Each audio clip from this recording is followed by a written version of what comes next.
अगर स्पेन में एक नई जिंदगी का आगाज करना है तो एक लफ्ज है जिसे बिल्कुल जहन में बिठा लेना चाहिए, और वो लफ्ज है एम्पाद्रोनामेंटो। यह समझ लें कि ये वो पहला और सबसे जरूरी कदम है जो स्पेन में किसी की भी जिंदगी की बुनियाद रखता है। तो आखिर ये एम्पेड्रोनामेंटो है क्या? बहुत ही आसान लफ्जों में ये मकामी टाउन हॉल, जिसे स्पेनिश में अजुंतामेंटो कहते हैं, वहां जाकर अपने पते की सरकारी रजिस्ट्रेशन करवाना है।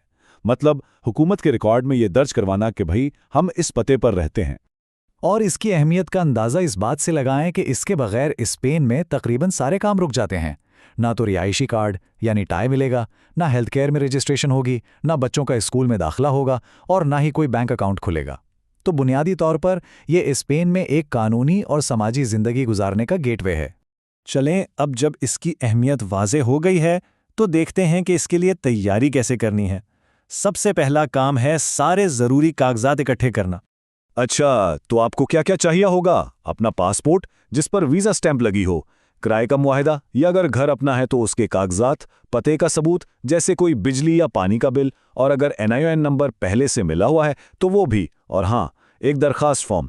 और एक बहुत ज़रूरी टिप, हर दस्तावेज की असल कॉपी और एक फ़ोटोकॉपी दोनों अपने साथ ज़रूर रखें।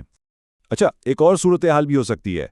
फ़र्ज़ करें कोई किसी दोस्त या रिश्तेदार के साथ रह रहा है, उस केस में कुछ इजाफी चीज़ें भी चाहिए होंगी। जिसके साथ रहा जा रहा है उसकी तरफ से एक तहरीरी इजाज़तनामा, उनकी ID की एक कॉपी और उनका अपना किराए का मुआहिदा या घर के कागजात भी साथ लगाने पड़ेंगे। ठीक है, तो कागजात हमारे पूरे हो गए, अब असल काम की तरफ बढ़ते हैं। ये पूरा अमल बहुत सीधा साधा है, बस कुछ स्टेप्स फॉलो करने होते हैं। सबसे पहला काम है अपॉइंटमेंट लेना। ज़्यादातर शहरों में ये काम ऑनलाइन होता है। अयुंतामेंतो की वेबसाइट पर जाकर सीता प्रेविया बुक करनी पड़ती है। फिर जो तारीख मिले उस दिन सारे कागजात लेकर दफ्तर पहुंच जाएं। कभी कभी ऐसा भी होता है कि सरकारी अहलकार पते की तस्दीक के लिए घर भी आ सकते हैं, और फिर आखिर में आपको सर्टिफिकेट मिल जाता है। यहाँ एक बहुत अहम बात समझने की है। दो तरह के सर्टिफिकेट होते हैं। एक है वोलांते दे एम्पाद्रोनामिएंतो, ये बस एक मालूमाती कागज़ है, जबकि दूसरा है सर्टिफिकादो दे एम्पाद्रोनामिएंतो, और यही वो असल सरकारी और कानूनी दस्तावेज है जिसकी हर जगह ज़रूरत पड़ती है। तो हमेशा सर्टिफिकादो ही मांगे। और इस सब में वक्त कितना लगता है, यही तो अच्छी बात है। आमतौर पर यह सर्टिफिकेट उसी दिन या ज़्यादा से ज़्यादा 1-2 दिन में मिल जाता है, तो ज़्यादा इंतज़ार नहीं करना पड़ता।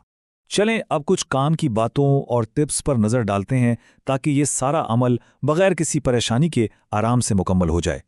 तो वो क्या चीज़ें हैं जहां अक्सर लोग आके फंस जाते हैं या गलती कर बैठते हैं?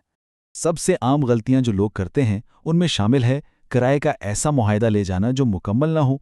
अगर किसी के साथ रह रहे हैं तो उसकी इजाज़त का ख़त भूल जाना, और ख़ास तौर पर बड़े शहरों जैसे मैड्रिड या बार्सिलोना में अपनी अपॉइंटमेंट मिस कर देना, क्योंकि वहाँ दोबारा अपॉइंटमेंट मिलना बहुत मुश्किल हो जाता है। कामयाबी के लिए ये चंद बातें जहन में रखें। स्पेन पहुंचते ही जितनी जल्दी हो सके ये काम करवा लें। अच्छी बात यह है कि ज़्यादातर शहरों में इसकी कोई फ़ीस नहीं है।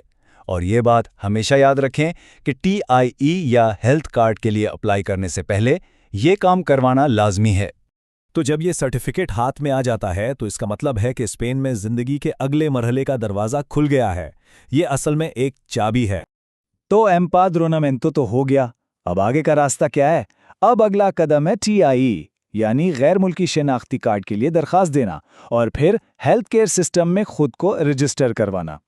तो अब जब ये बुनियादी चाबी हाथ में आ गई है तो स्पेन में किसी की कहानी का अगला बाप कैसा होगा? बस यहीं से असल सफ़र का आगाज़ होता है।